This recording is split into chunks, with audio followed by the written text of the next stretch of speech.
Ministria e Drejtësisë ka prezantuar këtë të hënë grupin këshillimor të juristëve që do të kontribuojnë në reformën e drejtësisë, e cila do të prek një sër institucionesh. 14 anëtarët e këtij grupi u prezantuan nga Ministri i Drejtësisë Nasip Naço. Një rol të posaçëm ky grup këshillimor do të ketë në parafrimin e legjislacionit tonë me strukturat dhe standarde ndërkombëtare,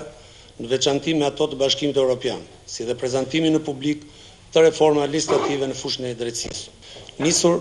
nga vlera e veçantë profesionale dhe intelektuale e përmbushjes së këtyre detyrimeve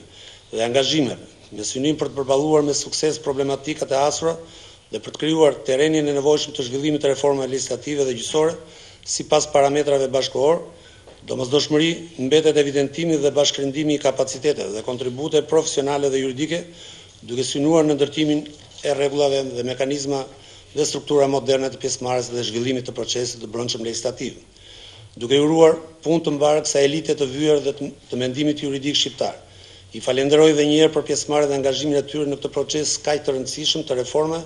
gjithëpërfshirëse në sistemin tonë të drejtësisë. Sipas ministrit Naço, krijimi i këtij grupi këshillimor ka për qëllim përmirësimin e sistemit të drejtësisë dhe krijimin e institucioneve të pavarura. Anëtarët e këtij grupi vijnë nga profile të ndryshme, por të grupuar në 3 fusha të caktuara, ajo e së drejtës kushtetuese, penale dhe të drejtës civile.